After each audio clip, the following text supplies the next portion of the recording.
Leïla, Mathieu, Arnaud, Sophie et Jonathan sont tous médecins. Chacun a son parcours, chacun a son histoire, et chacun a trouvé aujourd'hui sa place au sein de l'industrie pharmaceutique. Sophie est médecin aux affaires médicales, spécialiste du cancer des bronches, du rein et du cerveau. Bonjour, vous allez bien? Bonjour, comment allez-vous? Ça va, ça va? On y va? Oui. Elle est en contact avec les professeurs hospitaliers. Aujourd'hui, elle rencontre l'un d'entre eux pour réfléchir à une présentation grand public des premiers résultats d'un test pour lutter contre le cancer du poumon. Parce que maintenant on connaît les mutations. Donc moi j'ai deux activités principales. La première activité, c'est tout ce qui concerne la recherche clinique, développer avec les leaders d'opinion, avec les médecins, des projets de recherche plus fondamentaux. Et la deuxième partie de mon métier est axée sur tout ce qui concerne la stratégie médico-marketing du médicament, c'est-à-dire travailler à faire que nos produits soient le mieux positionnés dans le marché du médicament. J'ai encore des consultations hospitalières au rythme d'une demi-journée par semaine parce que c'est quelque chose qui est extrêmement favorisé par les laboratoires pharmaceutiques. Moi, ça me permet de rester au contact des patients et de bien coller aux problématiques que rencontrent les médecins dans leur pratique.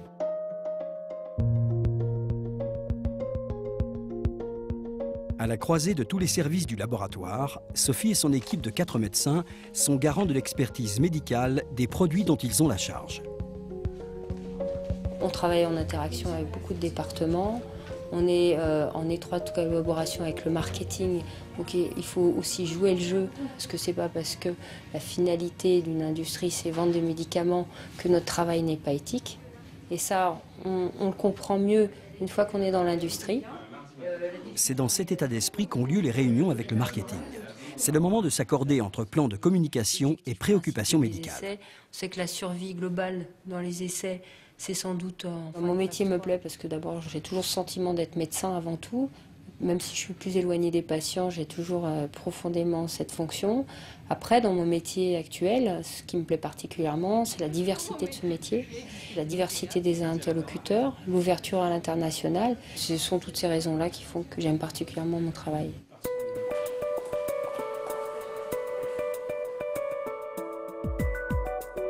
Arnaud est médecin régional. Spécialisé en rhumatologie, c'est l'homme de terrain du laboratoire. Moi, je suis fils de médecin militaire, donc j'ai toujours beaucoup voyagé.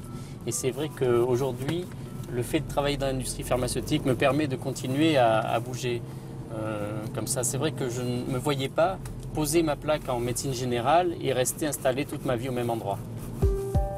Arnaud est sur les routes 3 jours par semaine et connaît parfaitement les grands professeurs hospitaliers de sa région. C'est à lui de proposer au laboratoire les centres susceptibles de tester des nouveaux médicaments. Nous sommes 6 responsables médico-scientifiques sur la France.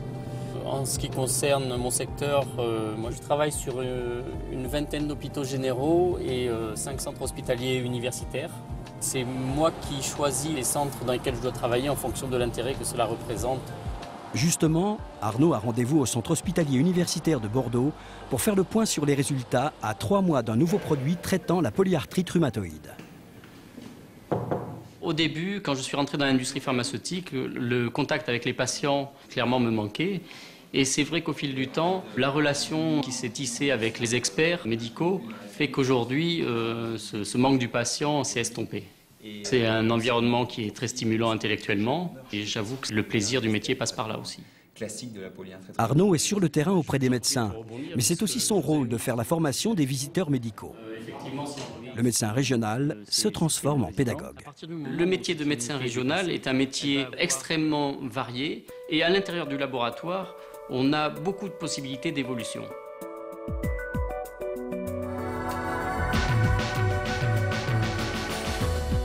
Jonathan est responsable affaires économiques et nouveaux produits.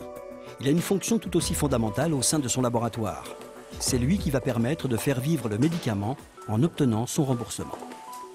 La difficulté, c'est de comprendre le point de vue des différents acteurs. Le point de vue des médecins qui veulent le meilleur médicament possible pour leurs patients, le point de vue des autorités de santé qui veulent le meilleur médicament possible mais pas à n'importe quel prix, et le point de vue des industriels qui investissent énormément d'argent avant d'avoir le moindre retour sur investissement pour pouvoir faire la recherche sur les médicaments.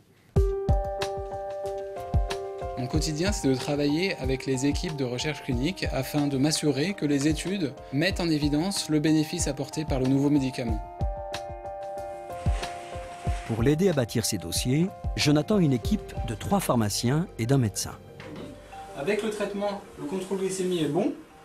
Sans traitement, vous voyez que les patients ont une glycémie, un taux de sucre dans le sang qui reste élevé. L'aspect positif de ce métier, c'est vraiment de pouvoir rendre disponibles des traitements innovants pour les patients. Et ça, en tant que médecin, c'est vraiment très satisfaisant. La mission finale de Jonathan sera de convaincre les autorités de santé de l'utilité de son médicament. Chez les patients diabétiques. Mon rôle, c'est de présenter ces nouveaux médicaments aux autorités de santé afin de permettre leur remboursement, car sans remboursement, aujourd'hui, un médicament n'existe pas.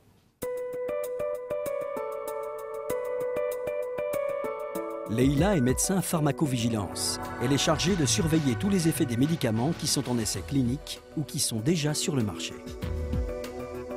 C'est tout simplement surveiller l'effet auquel on s'attend, l'effet espéré sur une maladie et en parallèle, dans un deuxième temps, voir si mon médicament présente d'autres effets.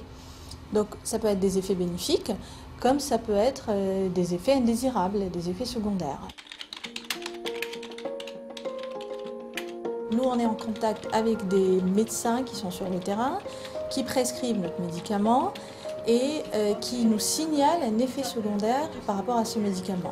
Excuse-moi, j'ai un cas français de phase 4. Pas de concert. D'accord, voilà. Merci, au revoir. Yeah. Moi, donc, je suis chargée à mon tour de vérifier si cet effet est relié ou pas à notre médicament. C'est exactement comme une enquête policière où il faut absolument trouver le coupable, donc la cause de ces effets. Leïla et ses collègues vont analyser méthodiquement le cas des patients sujets aux effets secondaires et vont demander des compléments d'information aux médecins traitants. Combien d'épisodes il en a fait? Parce que là, c'est... À la base, non. Mais par contre, il est diabétique. Au terme de leur enquête, le médicament sera reconnu ou non responsable des effets secondaires. Et par la suite, le bilan devra être transmis aux autorités de santé dans les plus brefs délais. Ce qui me plaît le plus dans ce métier, c'est cette recherche permanente du meilleur médicament pour le patient et donc cette volonté de soigner qui est toujours là.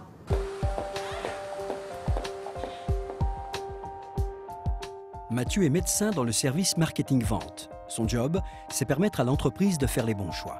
Donc moi je suis médecin et je travaille au marketing parce que j'ai une connaissance complète de ce que c'est la médecine à l'hôpital, de ce que c'est la médecine en ville, de certaines habitudes des médecins, de certains comportements des patients. Et donc cette connaissance globale de la santé, de la médecine me permet d'être d'autant plus pertinent dans mes projets, dans les remarques que je fais au sein du marketing.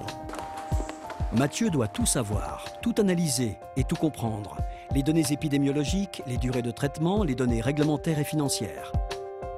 Les chiffres, les statistiques et les tableaux en tout genre, c'est son univers.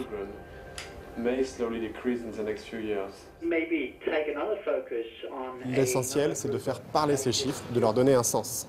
Il faut être capable de regarder tous ces chiffres dans le détail, de formuler des hypothèses, de discuter ces hypothèses pour ensuite que l'entreprise prenne les bonnes décisions stratégiques. Mathieu et ses collègues travaillent pour l'avenir. Ils élaborent aujourd'hui un projet de lancement d'un futur traitement du diabète. Un choix stratégique important pour l'entreprise. Et puis surtout, ce qu'on voit depuis quelques mois ici, c'est la courbe rouge, qui est le lancement d'une nouvelle classe thérapeutique. Mes fonctions sont très transversales et je suis amené à travailler avec les chefs de produits, avec les directeurs marketing, avec les délégués médicaux. Donc ça, c'est pour l'interne. Et puis, je suis également amené à travailler avec des personnes extérieures à l'entreprise, comme par exemple des cabinets de conseil qui nous aident sur certains projets, et puis des sociétés prestataires qui nous aident à mener un certain nombre de recherches. On est tout le temps dans l'avenir et dans l'imagination de ce que seront demain le médicament et la santé. Et ça, pour moi, c'est une très belle façon d'exercer la médecine.